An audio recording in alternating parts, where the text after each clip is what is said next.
करते। तीसरा कारण क्या है भगवान के जन्म का? एक बार प्रताप भानु और अरिमर्दन नाम के दो भाई होते हैं। ये प्रताप भानु जो राजा होते हैं ये बड़े ही धर्मनिष्ठ राजा थे, गौ ब्राह्मण पालक थे और काफी बलशाली भी थे। धरती के सारे राजाओं को लगभग इन्होंने जीत लिया था। अब सभी राजा जो थे वो इनसे जलते थे, ईर्ष्या करते थे और सब बार बार षड्यंत्र बनाते थे कि किसी तरह प्रताप भानु को मारा जाए, पर वो इसमें कामयाब हो नहीं पा रहे थे। एक बार सबने एक प्लान बनाया, प्रताप भानु शिकार खेलने के लिए जंगल में निकले और जंगल में शिकार खेलने के लिए निकले तो एक राक्षस रीछ का रूप ले लिया और रीछ का रूप लेकर के प्रताप भानु के सामने आया। अब ये शिकार खेलने गए हैं, जानवरों को मारने ही गए थे, तो रीछ सामने आया तो उसी का निशाना बनाया, चलो इसको मारे। सो रीछ, अब ये राक्षस था, जानवर तो था नहीं। अब ये वायु वेग से ऐसा दौड़ा कि घोर जंगल में लेके चला गया प्रताप भानु को दौड़ाते दौड़ाते। जितनी तेज वो रीछ दौड़े उतनी तेज प्रताप भानु दौड़े और एकदम कठिन जंगल, भयंकर खतरनाक जंगल था, इधर उधर झाड़ी जंगल घास फूस, उसमें लेके चला गया प्रताप भानु को। और इतनी तेजी से दौड़े प्रताप भानु की जितनी भी सेना और सेनापति थी वो पीछे ही छूट गए सब। प्रताप भानु हो गए अकेले और अकेले हो गए। तब वो रीछ था राक्षस, वो अब अंतर ध्यान वहां से खत्म, माया से वो रीछ बना हुआ था, सो वहां से गायब हो गया। और इधर प्रताप भानु उसे ढूंढते ढूंढते ढूंढते काफी थक गए। अब प्यास उन्हें लगी और प्यास से ऐसे लगे कि प्राण ही निकल जाएंगे। इधर उधर खोजने लगे, कहीं पानी मिले कहीं पानी मिले, तो कहीं कोई घरवर दिख नहीं रहा था। एक आश्रम दिखा तो उस आश्रम में गए प्रताप भानु और आश्रम में जाकर के देखा तो वहां पे एक मुनि बैठा हुआ है, एक ऋषि बैठे हुए हैं। वो मुनि तो था पर वो सच्चा मुनि नहीं था, वो कपट मुनि था। कोई राक्षस ही मुनि का रूप बना करके जाकर के वहां बैठ गया था। प्रताप भानु गए, पानी पिया और पानी पी करके जब बैठे तो ये कपट मुनि जो था ये कहता है कि आपको कुछ बताने की आवश्यकता नहीं है, आपकी पूरी कुंडली हम जानते हैं, आपका नाम क्या है, आप कहां से आए हो और आप यहाँ कैसे फंस गए हो, सब कुछ मैं जानता हूँ।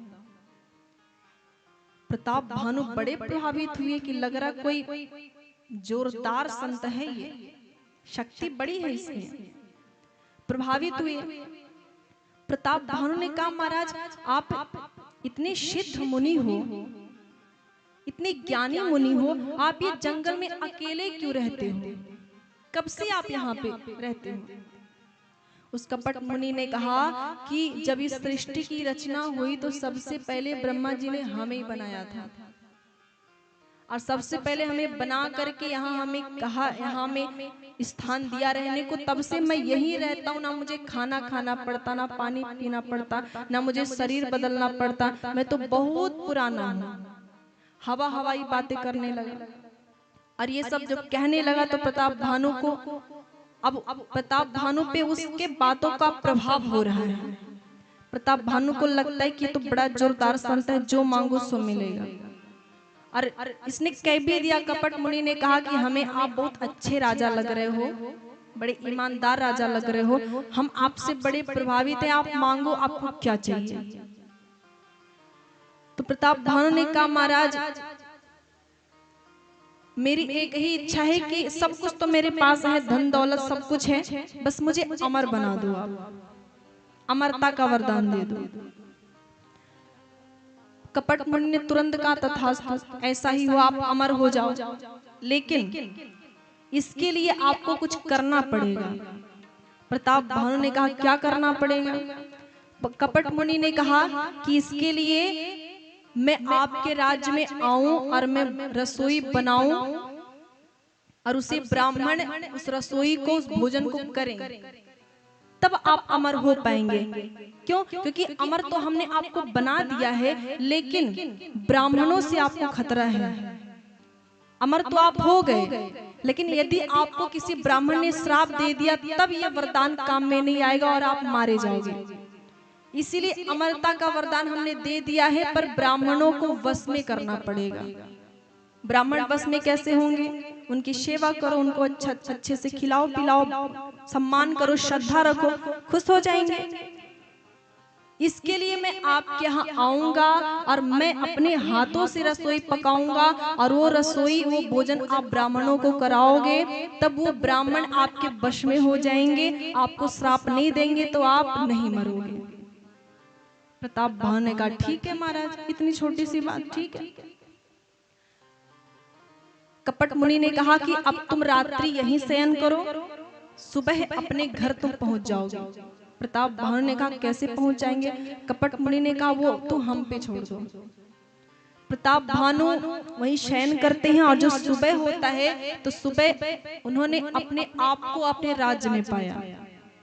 अब प्रताप भानु को लगता है कि सच में शक्ति है, मानना पड़ेगा। पर प्रताप भानु ने इस बात को इस घटना को किसी को बताया नहीं। फिर तीसरे दिन वो जो कपट मुनि था वो प्रताप भानु के पुरोहित का रूप लेकर के उनके राज्य में आया। पहले तो उसने पुरोहित का हरण कर लिया, और हरण करके खुद पुरोहित बन करके आया। और पुरोहित बन करके आया, उसने कहा कि भाई हम वही मुनि हैं जो आपको मिले थे, अब हम रसोई पकाएंगे, आप तैयारी करो। इस कपट मुनि ने रसोई पकाई, और रसोई कैसी पकाई? ये दाल चावल नहीं बनाए,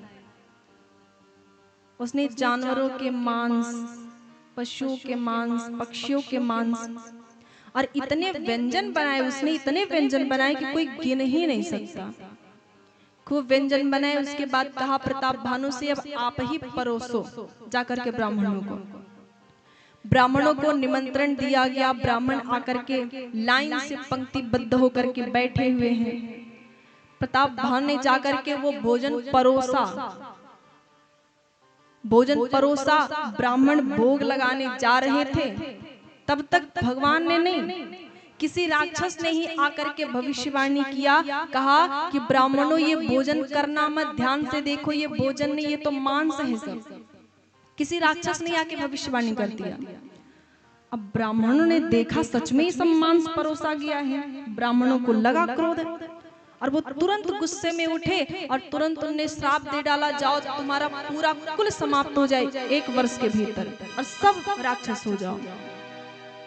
ब्राह्मणों ने दे दिया श्राप। और जब श्राप मिल गया प्रताप भानु को, तो जो प्रताप भानु राजा थे ये धर्मनिष्ठ राजा थे,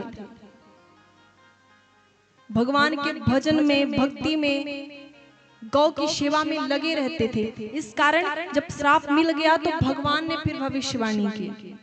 भगवान ने भविष्यवाणी किया और ब्राह्मणों को कहा कि ब्राह्मणों आपने बिना सोचे समझे प्रताप भानु को शाप दे दिया है। प्रताप भानु की गलती नहीं है इसमें, ये गलत संगति के कारण प्रताप भानु से ऐसा पाप हो गया है। भगवान ने भविष्यवाणी करी, तब ब्राह्मणों को समझ में आया कि हमने अनुचित कर दिया। पर उनने कहा प्रताप भानु अब हमने श्राप दे दिया है, श्राप तो कट नहीं सकता, पर एक फायदा है कि आप राक्षस बन के जाओगे तो आपके कारण भगवान जन्म लेंगे और उनके हाथों ही आपका उद्धार होगा। ये भगवान के जन्म का हो गया तीसरा कारण।